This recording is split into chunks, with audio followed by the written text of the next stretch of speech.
short. Freaks ahoy! We've got a pretty challenging game for you on NES Tips this week.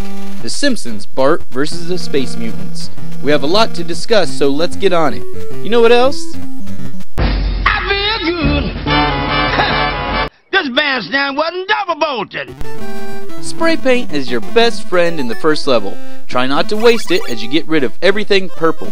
There are other methods you can employ also. Hiding the objects or even luring Moe out of the tavern can lead to meeting the required goal count. Be sure to check the bushes scattered around by jumping into them. You might be surprised by what you find.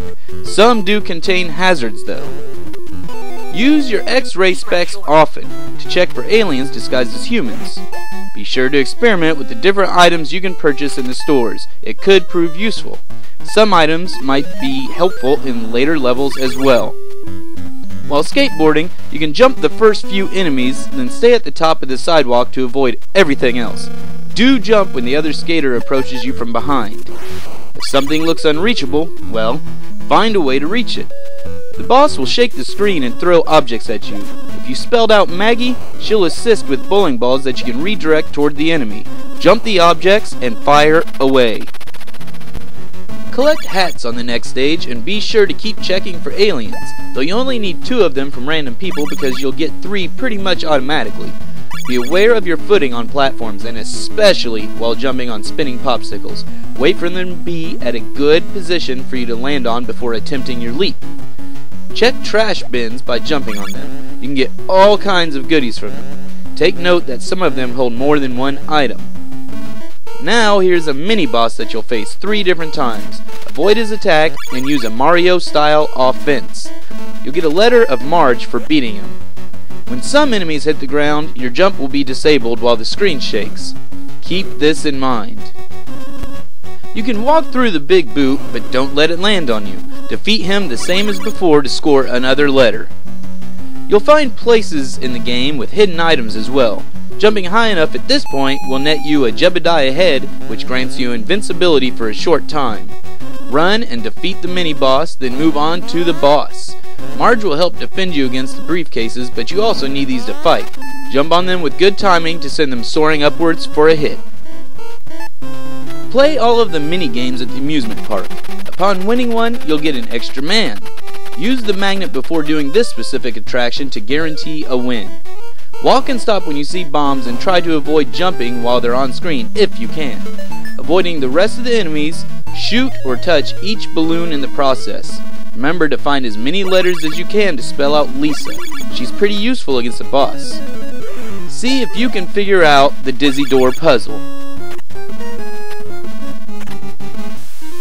If you pay attention to your character while suspended in the air, you can move over one by one after around 5 bounces. When you see Krusty's giant head, find a way into his mouth. The Ferris wheel, that can be kind of a pain, so really watch yourself here. One of these days, these feet will make Kiade out of you. We'll see about that, Sideshow Bob. You'll need to jump on his weak point, his toes. Lisa will assist by dropping bowling balls on his head. Don't jump by his heels though, or you'll get a direct miss. You can jump on glass cases repeatedly to claim the pickups inside of them. Don't forget to grab the essential dart gun. It'll help you reach some of those exit signs. Grab your letters and watch the patterns of all sensors you see. Spiders have to be avoided and patience helps with dragonflies. Get ready to master jumping because this level is a place you have to utilize it the most. You might find it helpful to stay to one side of some crocs to avoid falling objects. Be careful of the same thing when you jump. Avoid the plant's shots and jump behind him for the easy win. Bounce off of his head. Don't run too fast here. Wait for another red block to appear before jumping. Repeat this part over and again to get by. Go easy at the next portion as well. It's more fine-tuned platforming. The mini puzzle isn't too difficult. You'll find a total of 6 anks in the statues. There's an order. Stand on the pole in the middle, and from there, the mummy isn't too tough.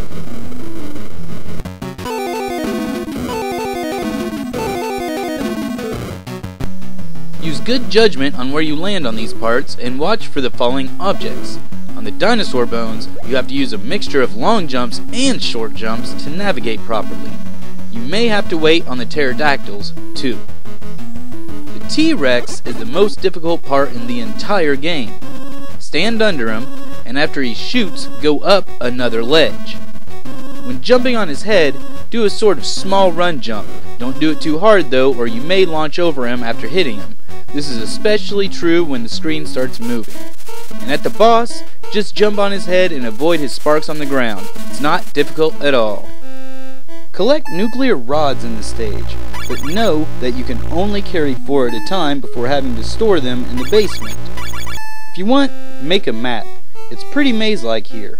There's an elevator that goes from the basement to floor 5, an elevator that goes to floors 1, 3, and 5, and a whole nother one that goes to floors 2 and 4. That's not to mention the 2 separate sets of stairs either. If an object is too high, look for something near to it that could possibly be used to hop off of, and some enemies require precise jumping to avoid. Lisa can help you by telling you the codes for each locked door. She's on every floor. Here's a hint, they're always the same. Remember where Maggie's at for later, and if you see Marge, speak to her so she'll take your rods from you. That's one less trip that you'll have to make. Grab all the donuts that you find. When used, Homer bashes on the screen, getting rid of all the enemies. Having trouble finding that last rod? Yep, get Maggie to help you out. And that's all for this time around. The main part of this game is learning the jump physics. Once you have that down, you're good to go.